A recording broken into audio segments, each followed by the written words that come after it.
every time the United States criticizes us or reprimands us, they'd always connect it with a connective sentence that if you do not do this, if you do not do that, or if you do this and we do not like it, we will cut the assistance. Every time, several past presidents. Do you know that America is not a signatory of the International Criminal Court?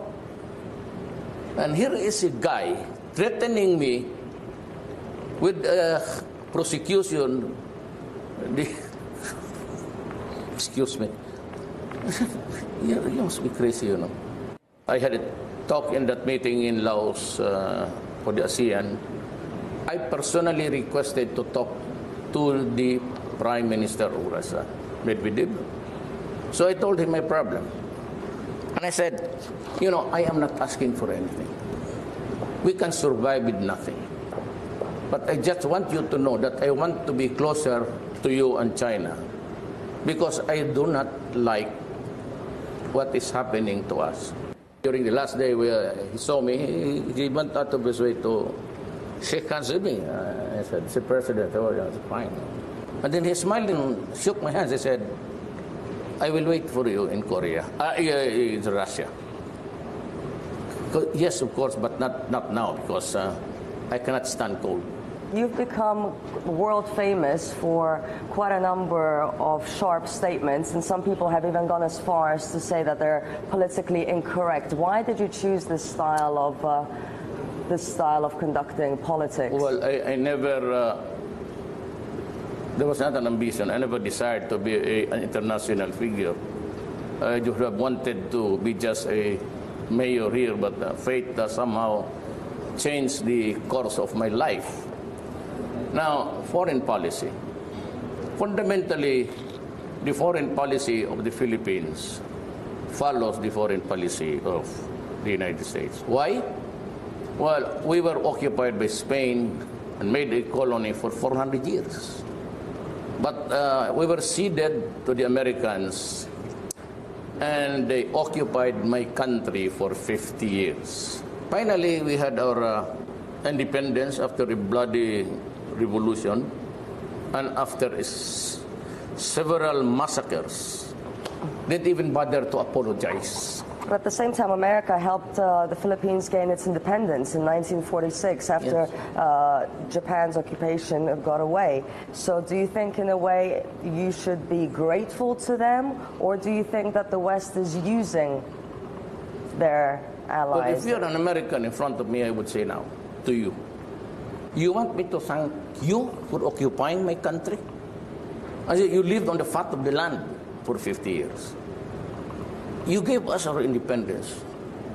Well, I'm sorry. If the previous presidents would just kowtow and follow what American says, not me. Not me, because I know my history and I still have this hurt.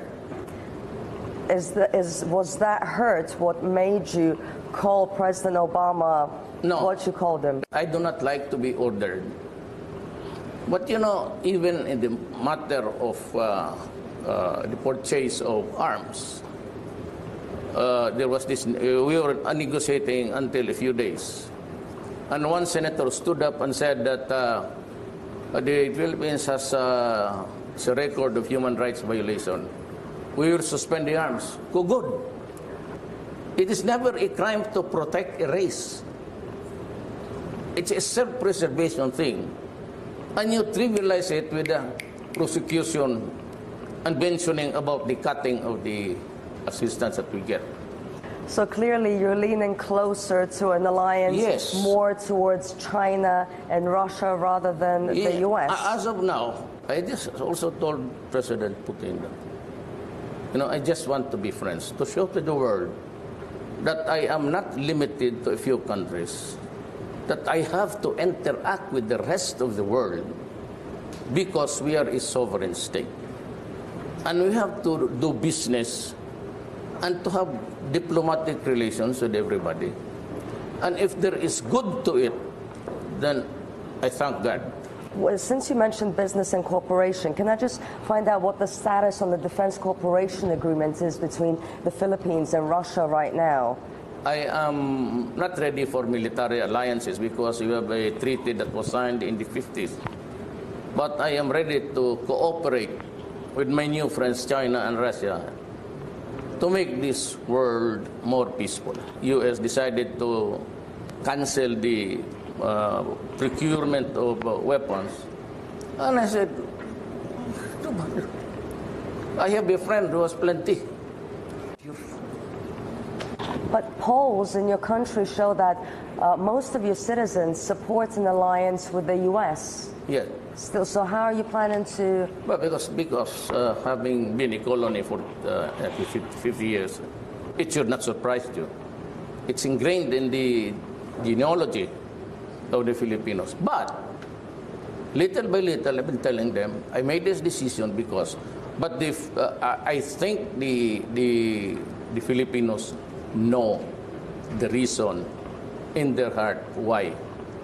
Because I have been very vocal and used the strongest terms when I said we are not a nation of beggars. You appear to soften your criticism when it comes to the U.S. after the U.S. presidential elections, after it became clear that Donald Trump would be the next president. Do you think that you could be friends with Donald Trump and maybe your relationship would change?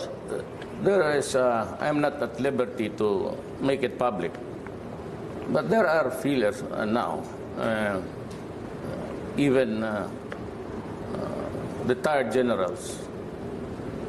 And they wrote me a long letter, and the last sentence is that there is no doubt in our minds that we can be great friends again and reset the whole thing. That was my sloganeering when I was campaigning, change.